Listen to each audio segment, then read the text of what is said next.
નમસ્કાર વિદ્યાર્થી મિત્રો, આજે સંત શ્રી રાજારામ ગુરુકુળ સંકુલમાં આપ સર્વનું સ્વાગત છે. આજે આપણે ધોરણ 12નો પહેલો પાઠ એટલે કે 11મા ક્રમનો પાઠ દ ઇતિ આ પાઠ વિશે આપણે સમજીશું કે આ પાઠ શું કહેવા માગે છે. સર્વપ્રથમ આપણે એની પ્રસ્તાવના જોઈશું, ત્યારબાદ ક્રમશઃ હું તેનું સંસ્કૃત અને એનું ગુજરાતી અનુવાદ તમને સમજાવતો જઈશ. તો વિદ્યાર્થી મિત્રો, આ પાઠ એની કૃતિ એટલે કે શામાંથી લેવામાં આવેલો છે તો એ છે ઐતરેય ઉપનિષદમાંથી લેવામાં આવ્યો છે. ઉપનિષદો મહત્ત્વના ઉપનિષદો કુલ 11 છે અને એમાંના ઐતરેય ઉપનિષદમાંથી આ લેવામાં આવ્યો છે. આ પાઠ વિશે વધુ જાણકારી આપણે મેળવીએ એની પહેલાં આપણે તેની પ્રસ્તાવના જોઈ લઈએ કે તે શું કહેવા માગે છે. હું જ્યારે મિત્રો હું તમને આ પાઠ ચલાવું છું તો તમે પણ આનું પુસ્તક જોડે લઈને બેસજો, જેથી તમને પણ એક એક લીટી પર તમારું ધ્યાન રહે અને આગળ આપણો પાઠ ક્રમશઃ ચાલુ રહે. પ્રસ્તાવના કે વૈદિક સાહિત્યનું અંતિમ સોપાન એ ઉપનિષદ છે. તેને વેદના છેડા એટલે કે વેદાંત પણ કહેવામાં આવે છે. આ ઉપનિષદ સાહિત્ય એક તરફ ગંભીર તત્વચિંતન માટે પ્રસિદ્ધ છે, ત્યાં બીજી તરફ નાના નાના સરસ આખ્યાનો દ્વારા ઉપદેશ આપવા માટે પણ પ્રસિદ્ધ છે. પ્રસ્તુત પાઠ ઐતરેય ઉપનિષદમાં આવતા એક સુપ્રસિદ્ધ આખ્યાનના આધારે સંપાદિત કરવામાં આવ્યો છે.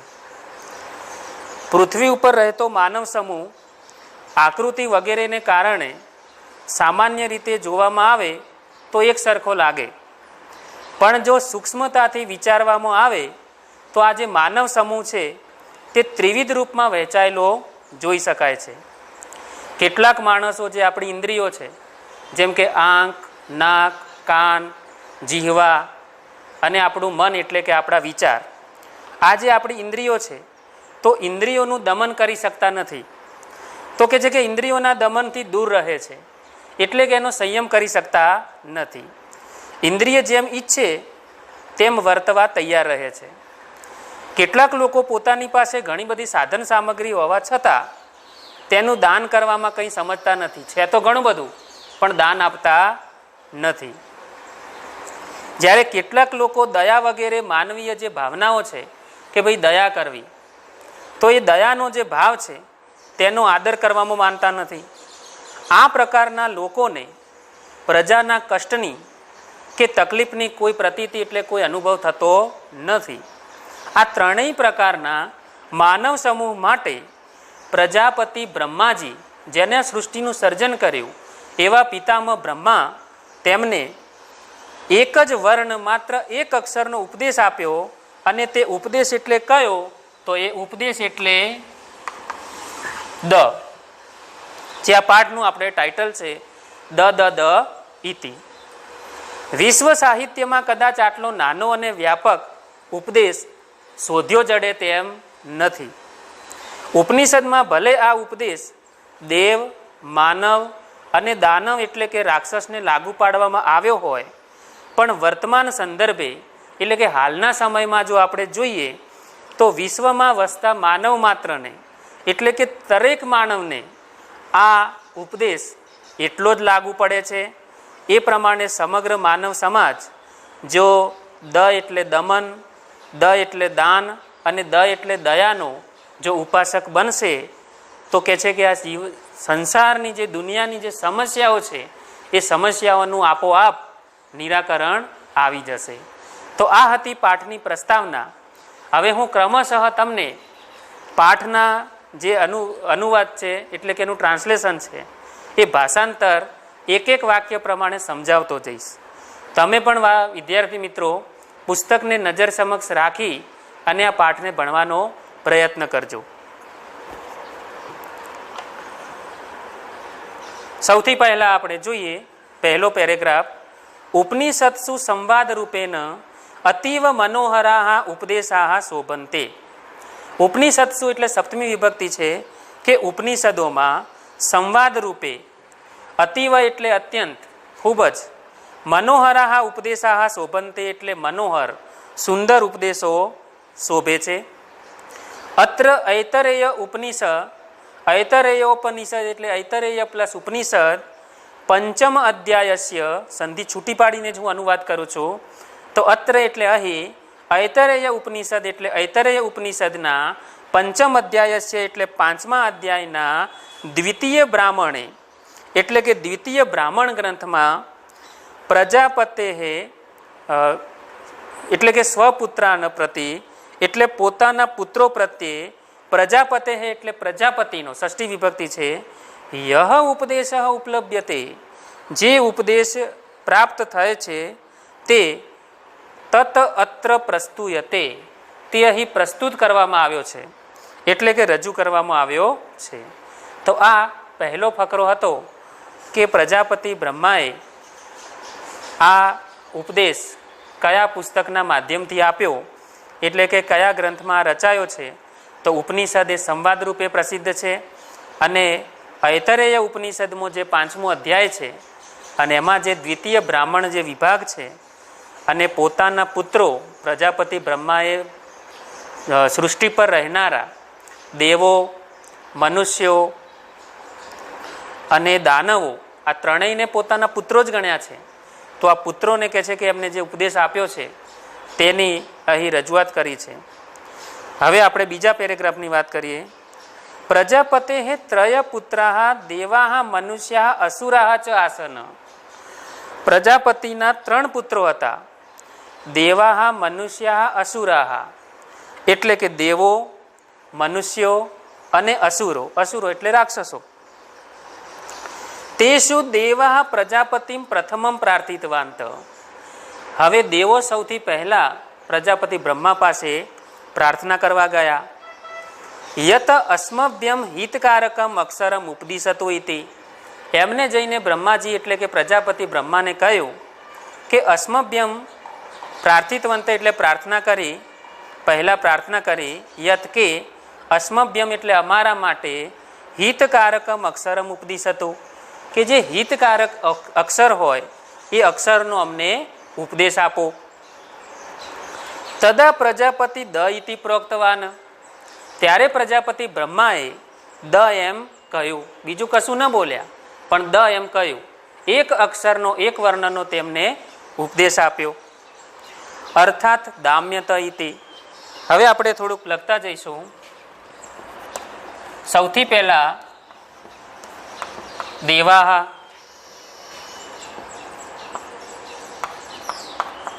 તેમને જે ઉપદેશ આપ્યો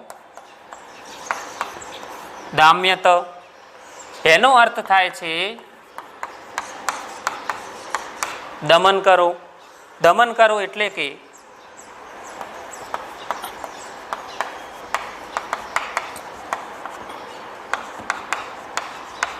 પોતાની જે ઇન્દ્રિયો છે તેની પર સંયમ રાખવો, કાબુ રાખવો, ઇન્દ્રિય સંયમ કરવો. હવે કેમ આવું કહ્યું તો જુઓ કે અસ્ય અયમ આશય, આનો આશય, આનો હેતુ એ છે કે દેવાહ સંયમમ કુર્વંતુ ઇતિ કે દેવો છે સંયમ કરે. દ એટલે દામ્યત એટલે દમન કરો એટલે કે દેવો સંયમ કરે. કેમ સંયમ કરે? યતો હિ દેવાનામ કૃતે બહવઃ ભોગા સુલભ સંતિ. ભાઈ જે દેવો છે દેવોને તો બધી સુવિધાઓ હોય, બધા ભોગો સહેલાઈથી મળે તેમ હતા. આથી ભોગ વિલાસમાં ડૂબેલા હતા એટલે ઇન્દ્રિયો ઉપર કોઈ અંકુશ હતો નહીં. માટે બ્રહ્માએ એમને યોગ્ય ઉપદેશ આપ્યો કે તમે દમન કરો એટલે તમારા ઇન્દ્રિય છે એ ઇન્દ્રિય ઉપરનો તમે અંકુશ લાવો એટલે કે ઇન્દ્રિય નિગ્રહ કરો. દામ્યતા એટલે દમન કરવું. તો આ ઉપદેશ દેવો માટે યોગ્ય હતો. કેમ કે તેમને બહવઃ ભોગા સુલભા સંતિ, તેમના માટે બધા ભોગ વિલાસ સુલભ હતા એટલે સહેલાઈથી મળે તેમ હતા. અતએવ પ્રજાપતિ ઉપદિષ્ટવાન. આથી જ પ્રજાપતિ બ્રહ્માએ ઉપદેશ આપ્યો. યત યુયમ સ્વભાવતઃ અદાંતાહ.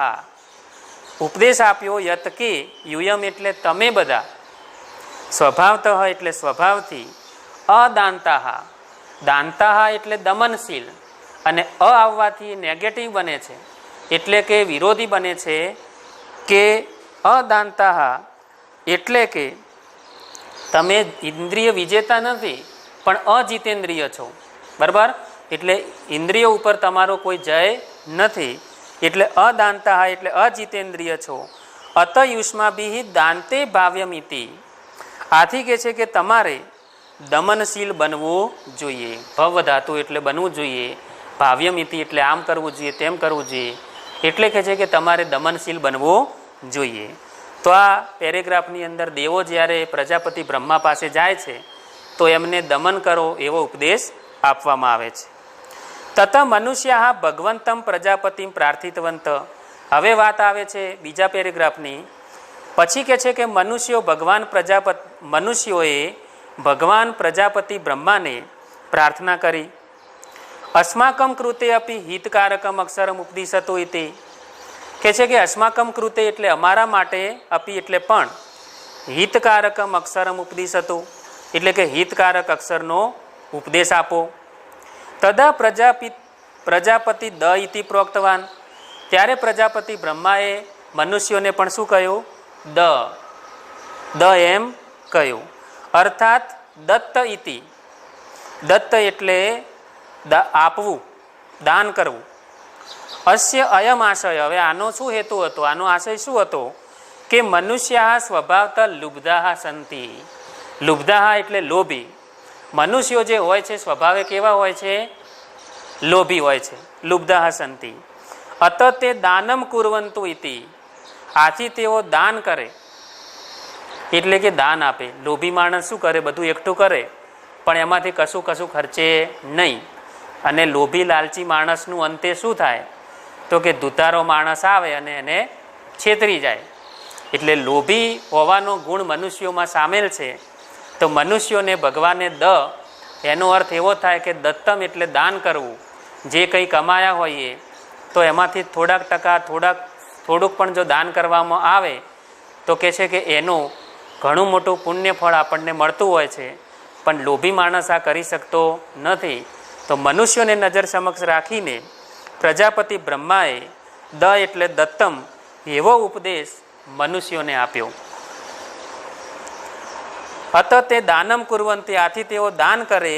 ઇતિ પ્રજાપતે ઉપદેશ, એવો પ્રજાપતિ બ્રહ્માનો ઉપદેશ છે.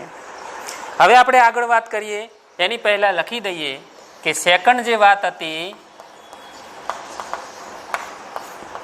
મનુષ્ય માટે, એમને જે ઉપદેશ આપવામાં આવ્યો એ દત્તમ. દત્તમનો મતલબ થશે દાન કરવું. મનુષ્યોને પ્રજાપતિ બ્રહ્માએ કહ્યું કે તમે દાન કરો. હવે આપણે આગળ વધીએ. તત અસુરાહ ભગવંતમ પ્રજાપતિમ પ્રાર્થિતવંત. અસુરાહ એટલે અસુરો એટલે દાનવો. દેવ અને દાનવ એકબીજાના શું છે? વિરોધી છે, ઓપોઝિટ છે.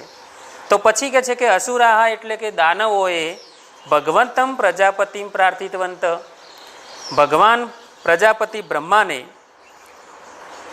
પ્રાર્થના કરી કે અસ્મભ્યમ હિતકારકમ અક્ષરમ ઉપદિશતું, કે અમારા માટે હિતકારક અક્ષરનો ઉપદેશ આપો.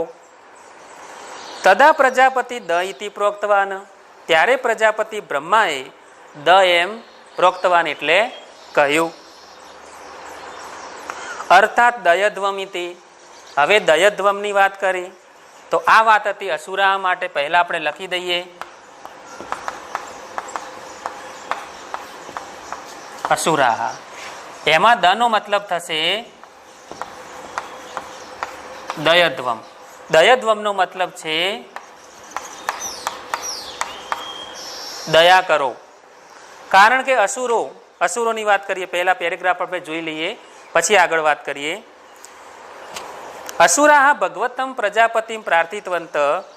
દાનવોએ એટલે કે અસુરોએ ભગવાન પ્રજાપતિ બ્રહ્માને પ્રાર્થના કરી કે અસ્મકમ હિતકારકમ અક્ષરમ ઉપદિશતું, અમારા માટે હિતકારક હોય તેવા અક્ષરનો ઉપદેશ આપો.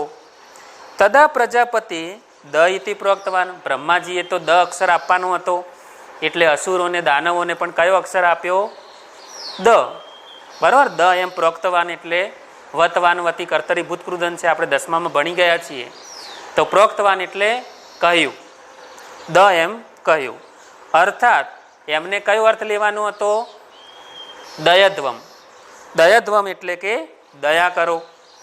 અસ્ય અયમ આશય, આનો આ આશય હતો, આ હેતુ હતો કે અસુરાહ સ્વભાવતઃ એવ ક્રૂરાહ હિંસાદિપરાહ સંતિ.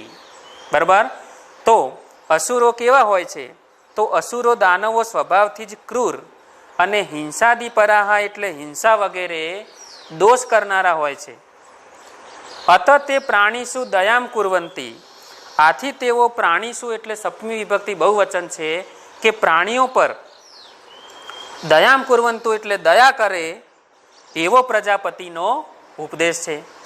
તો ત્રીજો, અસુરોના સ્વભાવને ધ્યાનમાં રાખી, રાક્ષસોના સ્વભાવને ધ્યાનમાં રાખી ભગવાને દ અક્ષરનો ઉપદેશ તો આપ્યો, પરંતુ દનો અહીં મતલબ લેવાનો છે દયધ્વમ, એટલે કે દયધ્વમનો મતલબ થશે દયા કરો. તો પ્રજાપતિ બ્રહ્માએ ખૂબ જ સૂક્ષ્મતાથી વિચાર કરી અને જે ઉપનિષદ છે એના આધારે અહીં ત્રણેયને દ એવો ઉપદેશ આપ્યો. દેવો માટે દામ્યત એટલે દમન કરવું, મનુષ્ય માટે દત્તમ એટલે દાન કરવું, અને અસુરાહ એટલે કે રાક્ષસો માટે દયધ્વમ એટલે દયા કરવું. કારણ કે રાક્ષસો લૂંટફાટ કરનારા, મારામારી કરનારા, લોકોને રંજાડનારા હોય છે, એમનામાં દયા ભાવના ઓછી હોય છે, તો તેઓ દયા કરે એવો ઉપદેશ અસુરોને આપવામાં આવ્યો. હવે ઉપસંહાર રૂપે આપણે છેલ્લો પેરેગ્રાફ જોઈએ કે શું કહેવા માગે છે. તત પ્રજાપતિ રૂવાચ એટલે પ્રજાપતિ પ્લસ ઉવાચ, અહીં વિસર્ગનો ર થયો છે. વચ્ચે વચ્ચે સંધિ હોય એ સંધિ ખાસ છૂટી પાડવી જોઈએ. અનુવાદ માટે સંધિ છૂટી પાડવી ખૂબ જ જરૂરી છે. તો પ્રજાપતિ બ્રહ્માએ ઉવાચ એટલે કહ્યું, તદેત દેવ તત એતદ એવ દૈવી વાગ અનુવતી દદદયિતિ, એટલે કે તત એવ તત એતદ એવ એટલે કે છે કે તે આ જ દૈવી વાગ અનુવદતી એટલે કે દૈવી વાણી બોલે છે.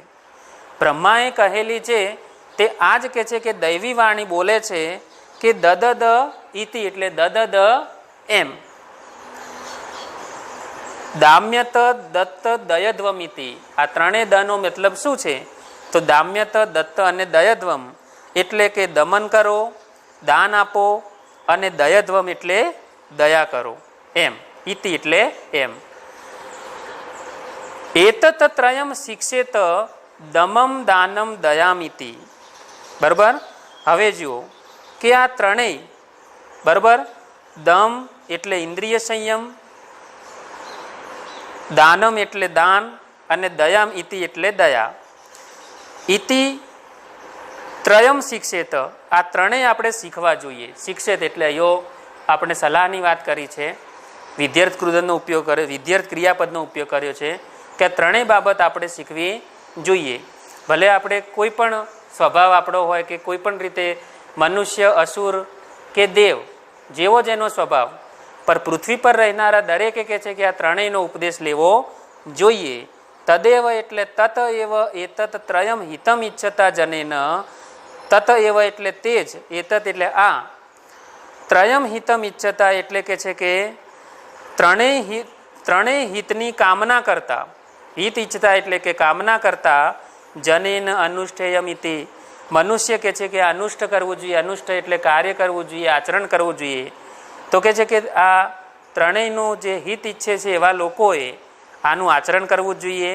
ઇતિ ઉપદેશસ્ય સારઃ બોદ્ધવ્યહમ, એવો કે છે કે આ ઉપદેશનો સાર બોદ્ધવ્યમ એટલે જાણવો જોઈએ. ઉપદેશનો સાર જાણવો જોઈએ. વસ્તુતસ્તુ એટલે વસ્તુતઃ પ્લસ તુ વિસર્ગનો સ થયો છે. વસ્તુતઃ એટલે ખરેખર અથવા હકીકતમાં. હકીકતમાં માનવા એવા ઉત્તમ ગુણ ઉપેતા, મનુષ્યો જે હોય છે એ હકીકતમાં કે છે કે ઉત્તમ ગુણોથી યુક્ત એવા મનુષ્યો જ કે છે કે દેવાહા એટલે દેવો, લોભપરાયણા એટલે કે જે લોભમાં રત હોય, લોભમાં લાગેલા હોય એવા લોભપરાયણા મનુષ્યા, હિંસાદી દોષ દૂષિતા એટલે કે હિંસા વગેરે દોષોથી દૂષિત થયેલા એવા પાપોથી દૂષિત થયેલા ચ રાક્ષસાહ ભવંતી, રાક્ષસો બને છે.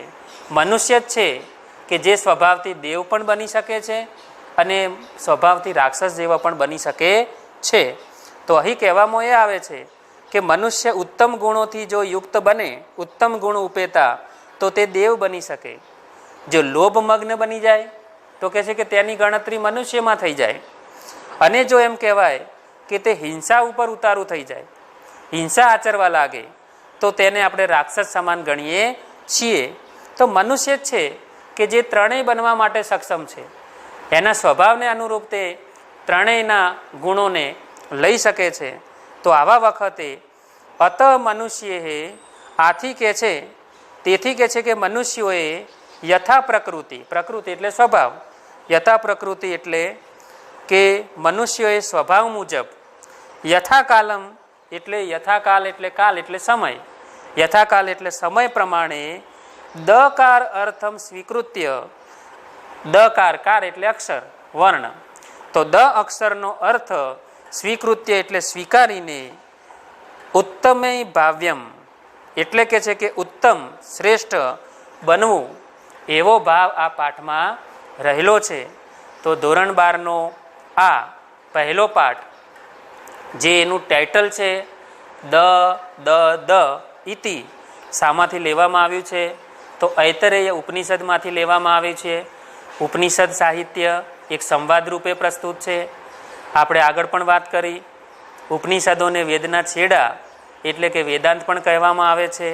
ઘણા બધા ગૂઢ રહસ્યો એ ઉપનિષદમાં છુપાયેલા છે. આવું પૌરાણિક સાહિત્ય ભારતીય સંસ્કૃતિ માટે ખૂબ જ જરૂરી બની પડ્યું છે. માટે જ એમ કહેવાય કે આ પાઠ જેટલો એ સમય ઉપયોગી હતો એટલો જ કહે છે કે આજના સમયમાં પણ આ એટલો જ ઉપયોગી બની રહે છે. અને સંસ્કૃતના આ સુવચનો, સુભાષિતો ઘણા બધા રહેલા હોય છે. એવી રીતે પાઠોમાં પણ ઘણી બધી બોધપ્રદ કથાઓ આપણને જોવા મળતી હોય છે. હવે વિદ્યાર્થી મિત્રો, તમને મારે એ કહેવાનું થાય કે તમારી પાસે પુસ્તક અને એને લગતું જે પણ સાહિત્ય હોય તો એ સાહિત્યનો ઘરે બેઠા બેઠા એનો અચૂક ઉપયોગ કરવો. જેમ કે આ પાઠ તો મેં તમને સમજાવ્યો, બરાબર, તેમ છતાં પણ આ પાઠના રિલેટેડ શબ્દાર્થ હોય તો શબ્દાર્થ ઉપર નજર નાખવી, કોઈ જગ્યાએ સંધિ હોય તો કઈ રીતે છૂટી પડે છે તે જોઈ લેવું. અને આ પાઠના પછી જો હું PDF તમને મોકલું છું તો એ તમારા હોમવર્ક એટલે કે ગૃહ કાર્ય સ્વરૂપે લઈ અને ઘરે બેસીને પણ આ કાર્ય કરવાનું છે. ઓકે, તો મારો કહેવાનો અર્થ એ છે કે હવે જે સ્વાધ્યાય હશે, સ્વાધ્યાયની થોડી વાત કરીએ. તો પુસ્તકનું જે સ્વાધ્યાય છે એ ખાસ કરવું, કારણ કે જે પેપર પૂછાતું હોય છે એ પાઠ્યપુસ્તક રિલેટેડ હોય છે. ત્યારબાદ અંદર વિશેષ જે આપ્યું હોય, જેમ કે દ ઇતિ, તો આપણે વાત કરી કે પ્રજાપતિ બ્રહ્માએ દેવો, દાનવો અને મનુષ્યો માટે દ એવો જે એક ઉપદેશ આપ્યો છે, પરંતુ એમના સ્વભાવ પ્રમાણે એમને એ દનો ઉપદેશ લઈ લીધો છે અને એ સ્વીકારીને તેઓ આગળ વધે છે. જેમ કે દામ્યત એટલે ઇન્દ્રિયોને દમન કરો એટલે કે કાબૂમાં રાખો, દત્ત એટલે દાન આપો, અને અસુરો માટે દયધ્વમ એટલે દયા કરો, અર્થાત સૌ પ્રાણીઓ ઉપર દયા કરો. એમ 3 અર્થ આપવામાં આવ્યા છે. આ 3 જુદા જુદા અર્થને કહેવા માટે પ્રજાપતિ બ્રહ્માએ ખૂબ જ સૂક્ષ્મતાથી વિચાર કરી અને દ એમ 3 વાર ઉપદેશ આપ્યો છે. તો આ રીતે દ વર્ણ તો એક સરખો છે, પરંતુ દેવો, મનુષ્યો અને દાનવો એટલે કે અસુરોએ પોતાના સ્વભાવના આધારે એનો ઉપદેશ ગ્રહણ કર્યો છે અને એના આધારે વર્તે. તો એમ કહેવાય કે આ સૃષ્ટિ પર જે કંઈ છે એ સારું થઈ શકે. સ્વાધ્યાયની અંદર MCQs આપેલા છે, ત્યારબાદ સંસ્કૃતના પ્રશ્ન જવાબ આપ્યા છે, માતૃભાષા એટલે કે ગુજરાતીમાં પ્રશ્ન જવાબ આપ્યા છે, અને છેલ્લે સમીક્ષાત્મક નોંધ એટલે કે ટૂંક નોંધ આપવામાં આવી છે. તો આ એક ગૃહ કાર્ય છે, એ તમે ઘરે બેસીને કરજો, બરાબર. તો આજે આપણે આ પાઠ એટલે પૂર્ણ કરીએ છીએ. અસ્તુ.